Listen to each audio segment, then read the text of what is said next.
नमस्कार दोस्तों, स्वागत है आप लोगों का हमारे YouTube चैनल आरटीसी कॉल के ऊपर। जैसा कि हमारे YouTube चैनल के ऊपर हम ओशो की बुक मैं मृत्यु सिखाता हूँ की समरी हिंदी भाषा के अंदर कर रहे हैं। यह सीरीज़ हमारे YouTube चैनल के ऊपर कंटिन्यू चल रही है और इस सीरीज़ का आज हम आप लोगों के लिए तीसरा एपिसोड लेकर आए हैं। तीसरे एपिसोड को शुरू करने से पहले मैं आप लोगों से कहना चाहता हूँ कि आप सबसे पहले अपने कानों के अंदर ईयरफोन्स लगा लें और सावधानी से ओशो के विचारों को सुने और इन्हें अपने जीवन में उतारें, जिससे कि आपके जीवन में भी कुछ परिवर्तन आ सके।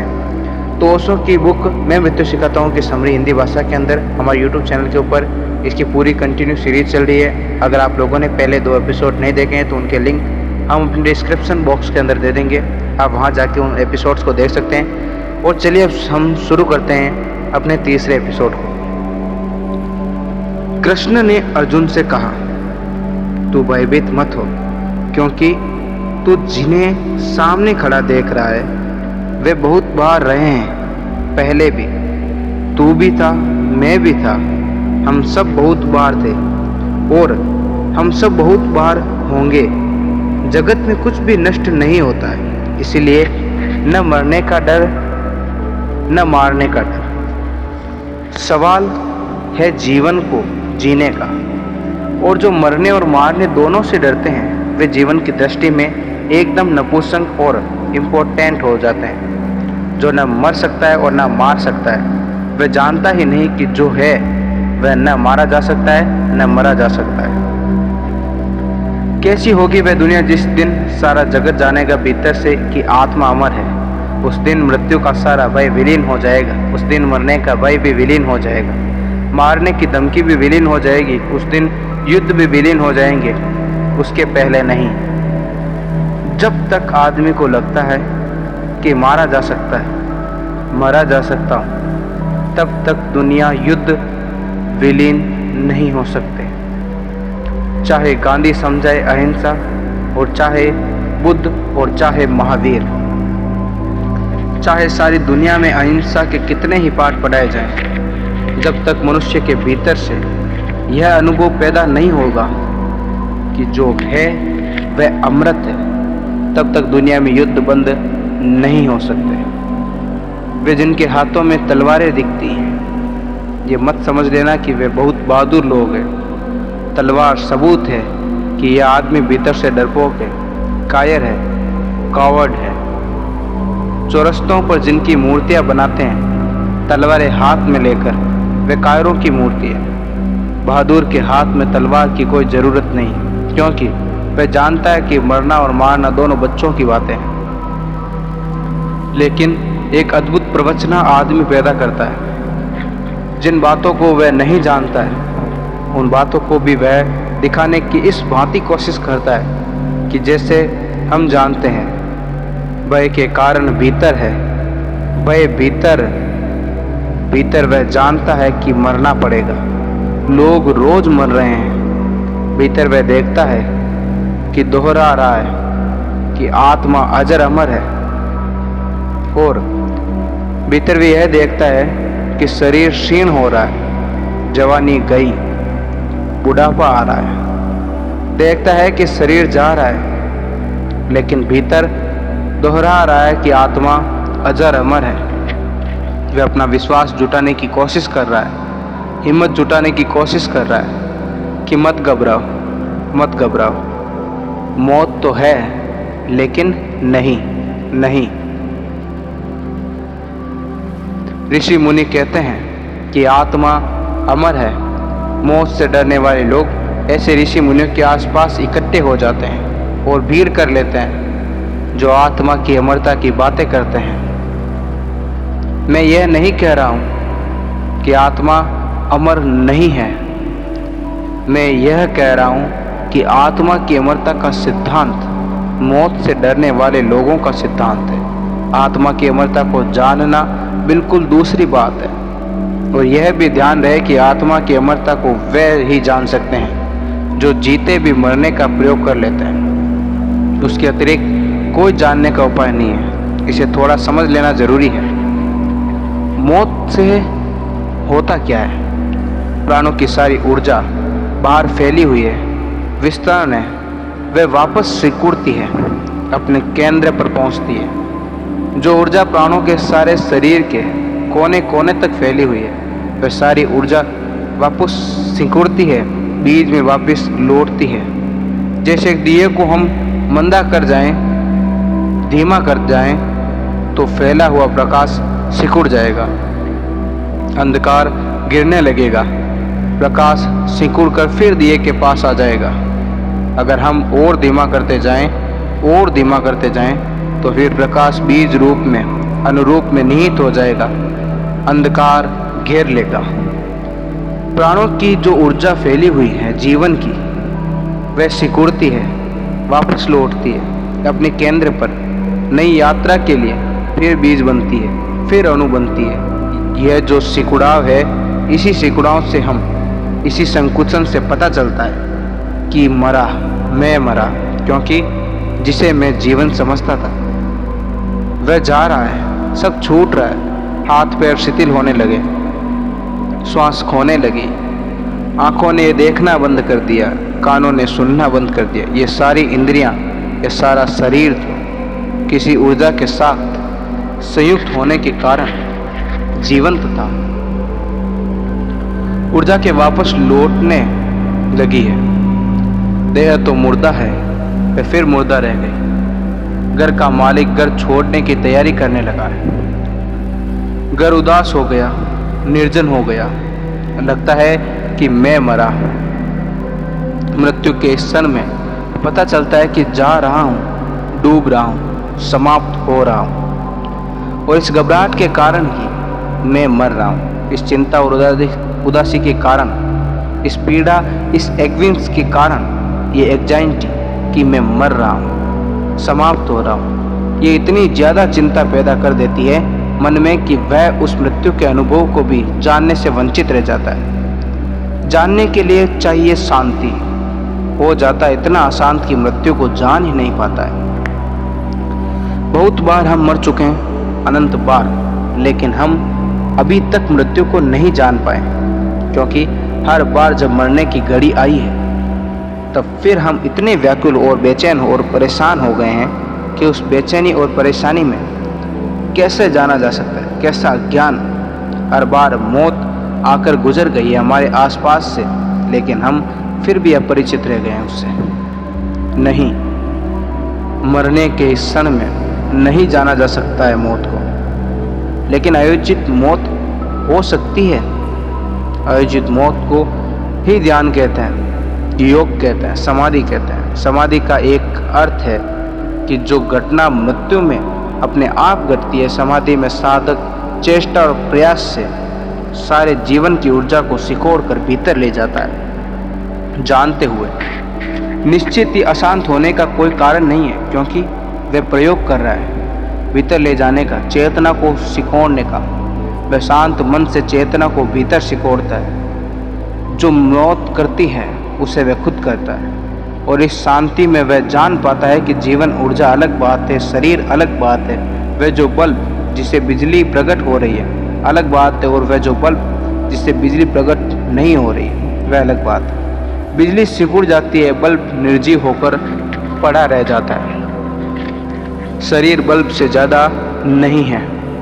जीवन का वह विद्युत है, वह ऊर्जा है, वह एनर्जी है, वह प्राण है जो शरीर को जीवित किए हुए हैं, गर्म किए हुए हैं, उत्तप्त किए हुए हैं। समाधि में साधक मरता है स्वयं, और चूंकि वह स्वयं मृत्यु में प्रवेश करता है, वह जान लेता है इस सत्य को कि मैं हूँ अलग और शरीर है अलग। और एक बार यह पता चल जाए कि मैं हूँ अलग और मृत्यु समाप्त हो गई, और एक बार यह पता चल जाए कि मैं हूँ अलग, तो जीवन का अनुभव शुरू हो गया। मृत्यु की समाप्ति और जीवन का अनुभव एक ही सीमा पर होते हैं, एक ही साथ होते हैं। जीवन को जानना कि मृत्यु हो गई, मृत्यु को जाना कि जीवन हुआ, अगर ठीक से समझे तो ये एक ही चीज को कहने के दो ढंग हैं। यह एक ही दिशा में इंगित करने वाले दो इशारे हैं। धर्म को मैं इसीलिए कहता हूँ, धर्म है मृत्यु की कला, वह आर्ट ऑफ डेथ। लेकिन आप कहेंगे, कई बार मैं कहता हूँ धर्म है जीवन की कला, आर्ट ऑफ लिविंग। निश्चित ही दोनों बातें मैं कहता हूँ, क्योंकि जो मरना जान लेता है वही जीवन को जान पाता है। धर्म है जीवन और मृत्यु की कला। अगर जानना है कि जीवन क्या है और मृत्यु क्या है तो आपको स्वेच्छा से शरीर से ऊर्जा को खींचने की कला सीखनी होगी, तभी आप जान सकते हैं, अन्यथा नहीं। और ये ऊर्जा खींची जा सकती है। इस ऊर्जा को खींचना कठिन नहीं है, इस ऊर्जा को खींचना सरल है। ये ऊर्जा संकल्प से ही फैलती है और संकल्प से ही वापस लौटती है। ये ऊर्जा सिर्फ संकल्प का विस्तार है, विल फोर्स का विस्तार। संकल्प हम करें तीव्रता से, टोटल समग्र, कि मैं वापस लौटता हूँ अपने भीतर। सिर्फ आधा घंटा भी कोई इस बात का संकल्प करे कि मैं वापस लौटना चाहता हूँ, मैं मरना चाहता हूँ, मैं डूबना चाहता हूँ अपने भीतर, मैं अपनी सारी ऊर्जा को सिकोड़ लेना चाहता हूँ, तो थोड़े ही दिनों में वह इस अनुभव के करीब पहुँचने लगेगा कि ऊर्जा सिकोड़ने लगी है भीतर। शरीर छूट जाएगा बाहर।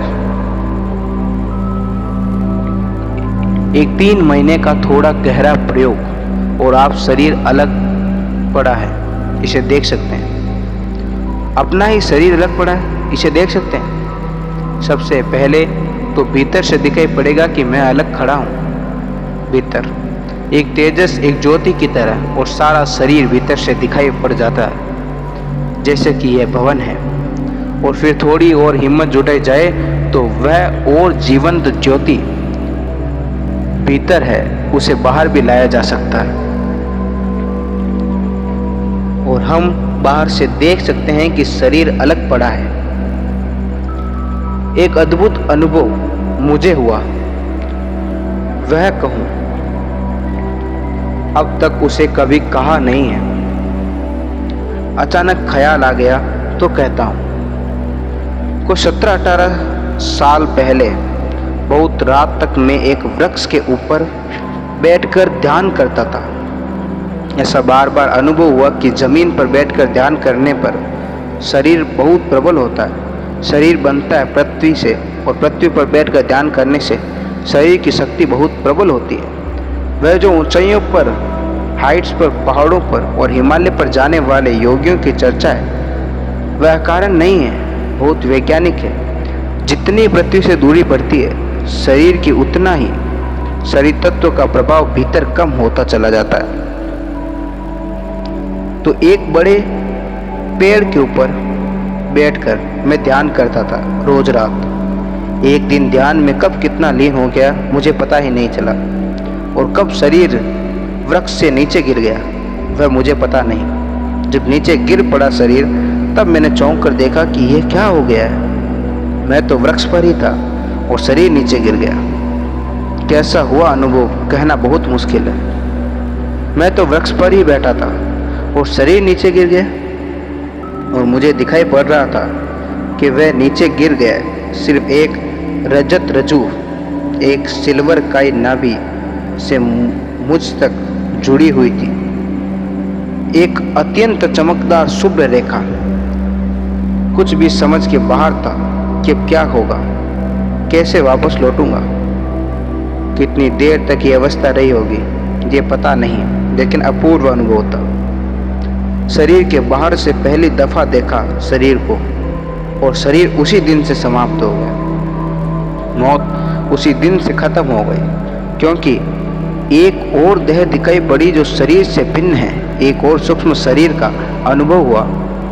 कितनी देर तक यह रहा कहना मुश्किल है। सुबह होते होते 2 औरतें वहां से निकली दूध लेकर किसी गांव से, और उन्होंने आकर पड़ा हुआ शरीर देखा।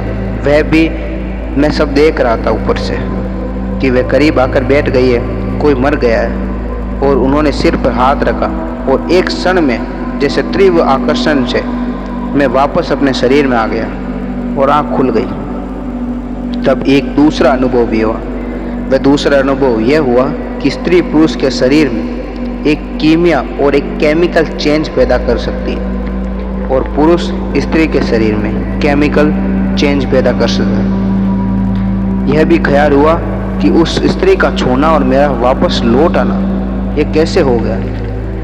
फिर तो बहुत अनुभव हुए इस बात के, और तब मुझे समझ में आया कि हिंदुस्तान में जिन तांत्रिकों ने समाधि पर और मृत्यु पर सर्वाधिक प्रयोग किए थे, उन्होंने क्यों स्त्रियों को भी अपने साथ बांध लिया था। गहरी समाधि के प्रयोग में अगर शरीर के बाहर तेज शरीर चला गया, सूक्ष्म शरीर चला गया, तो बिना स्त्री की सहायता के पुरुष के तेजस शरीर को वापस नहीं लौटाया जा सकता है, या स्त्री का तेजस शरीर अगर बाहर चला गया तो बिना पुरुष की सहायता के उसे वापस नहीं लौटाया जा सकता है। स्त्री और पुरुष के शरीर के मिलते ही एक विद्युत वृत्त, एक इलेक्ट्रिक सर्किल पूरा हो जाता है, और वह जो बाहर निकल गई है चेतना तीव्रता से भीतर वापस लौट आती है। फिर तो 6 महीने में कोई 6 बार यह अनुभव हुआ, और 6 महीने में मुझे अनुभव हुआ कि मेरी उम्र कम से कम 10 वर्ष कम हो गई। कम हो गई मतलब अगर मैं 70 साल जीता तो 60 साल ही की जीऊँगा। 6 महीने में अजीब अजीब से अनुभव हुए। छाती के सारे बाल मेरे सफ़ेद हो गए। 6 महीने के भीतर मेरी समझ के बाहर हुआ कि ये क्या हो रहा है, और यह सब भी ख्याल में आया कि इस शरीर और उस शरीर के बीच के संबंध में व्याघात पड़ गया है।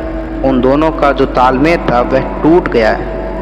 और तब मुझे यह भी समझ में आया कि शंकराचार्य का 33 साल की उम्र में मर जाना या विवेकानंद का 36 साल की उम्र में मर जाना और कुछ कारण नहीं रखता। अगर इन दोनों का संबंध बहुत तीव्रता से टूट जाए तो जीना मुश्किल है। और तब मुझे यह भी ख्याल आया कि रामकृष्ण परमहंस का बहुत बीमारी से घिरे रहना और रमन का कैंसर से मर जाना भी कारण शारीरिक नहीं है।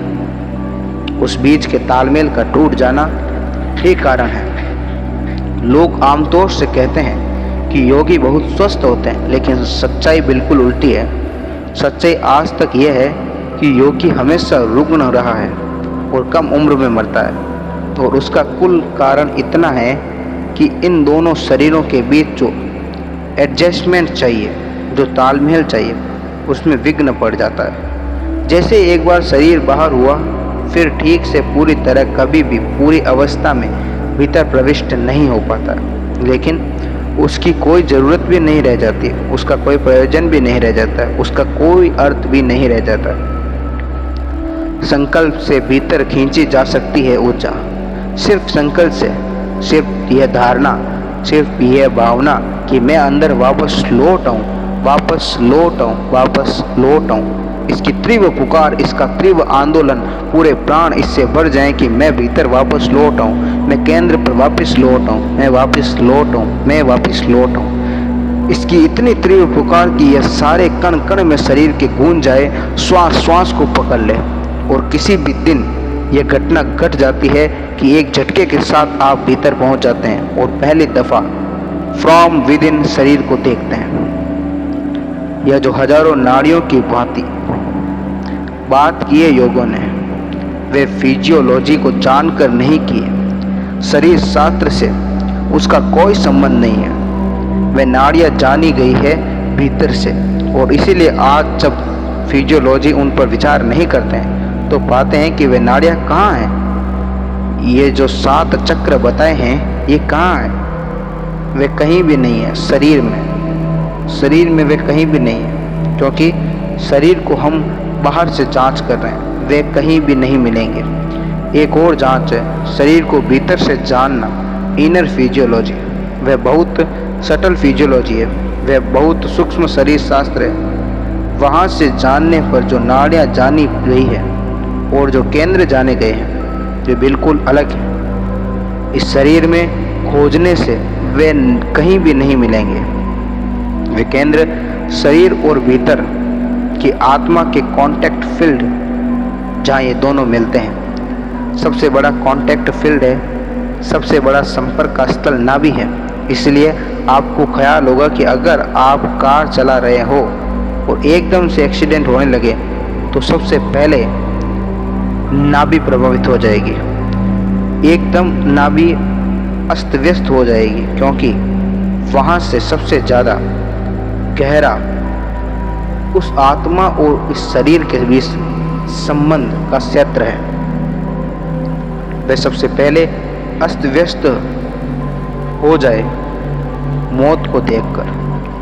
जैसे कि मौत सामने दिखाई पड़ेगी कि नाभि अस्त व्यस्त हो जाएगी सारे शरीर के केंद्र से, और शरीर की एक आंतरिक अवस्था है जो उस अंतरत शरीर और इस शरीर के बीच संपर्क से स्थापित हुई है। जिन चक्रों की बात है वे उनके संपर्क स्थल है। निश्चित ही एक बार भीतर से शरीर को जानना एक बिल्कुल ही दूसरी दुनिया को जान लेना है जिसका हमें कोई भी पता नहीं है। मेडिकल साइंस जिसके संबंध में एक शब्द भी नहीं जानती और न ही जान सकेगी अभी।